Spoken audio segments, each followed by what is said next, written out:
What is up, guys? It is AJ from MMA Experts, and we are talking about the fight between Brian Ortega and the Korean zombie Chan Sung Jung.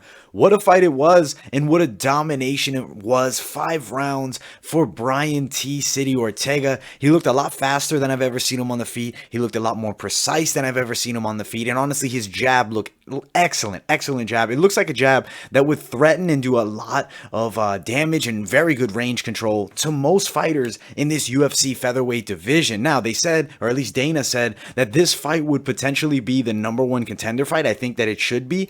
Brian Ortega looks well improved since 2 years ago when he fought Max Holloway. I really think there's a lot of potential with him there. I mean, he outstruck Korean Zombie, who's an excellent striker, who's known for knockouts. And Brian T. City 2 years ago was known as a very good jiu-jitsu guy with decent stand-up. He's developed elite level striking skills. His kicks have been on point.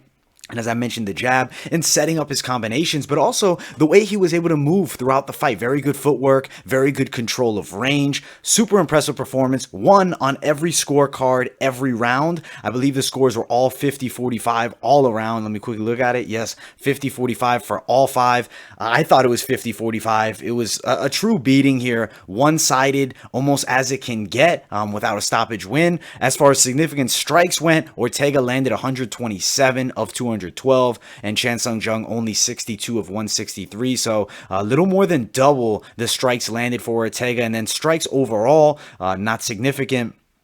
We can look here at the total strike count.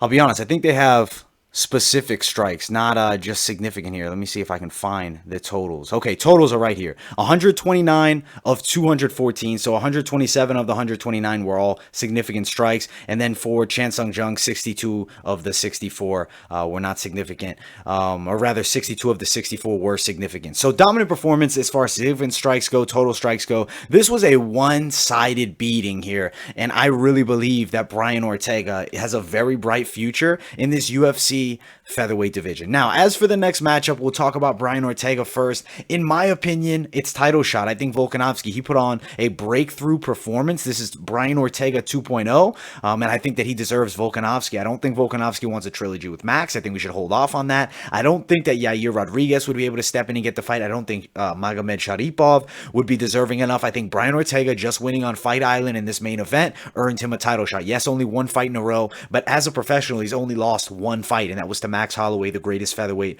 of all time. You do Ortega, Volkanovski next. I am super excited for that matchup. But let's talk about the Korean Zombie for a minute.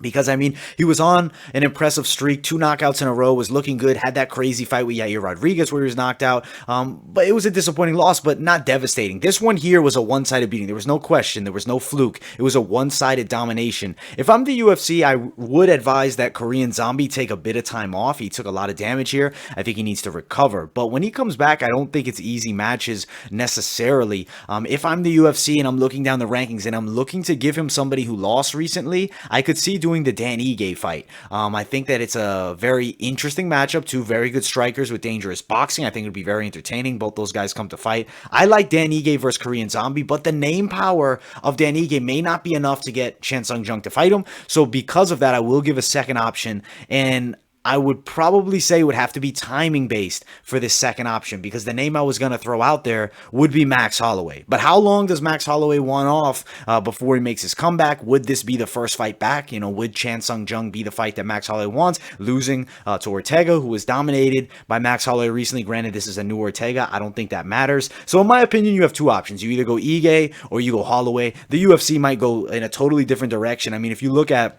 the top guys at featherweight, you got Volkanovski, Max Holloway, Magomed Sharipov, as I mentioned, Chan Sung Jung, Brian Ortega, Calvin Kattar, Yair Rodriguez, Dan Ige, Edson Barboza, Josh Emmett, Jeremy Stephens. I mean, it's a stacked weight class, but I do think a big fight would still be next for Chan Sung Jung. Actually, I'm going to throw another name, just looking down towards the more back end of the rankings, but somebody coming off a big win. I like Josh Emmett versus Chan Sung Jung. I mean, that could be a crazy fight, but still, timing won't really work well, because I think Josh Emmett will want to get back in the octagon sooner than the time that Chan Sung Jung will be available. But as for Brian Ortega, I think it's title shot time. I don't need to give a second option. I really believe that he deserves Alexander Volkanovski with his excellent performance, and I think he poses a very legitimate threat. I'm super excited to do some film study and break that fight down and talk about what I think can happen, because just thinking of it now, watching Brian Ortega dance around the Korean Zombie and land significant strikes and hurt Zombie with even a spinning elbow, I think that he could potentially win the world title, and I think Brian Ortega is definitely a force to be reckoned with here, and he truly is the #1 contender in this featherweight division. But all right, guys, that is it for this video. I hope you guys enjoyed. Make sure you like,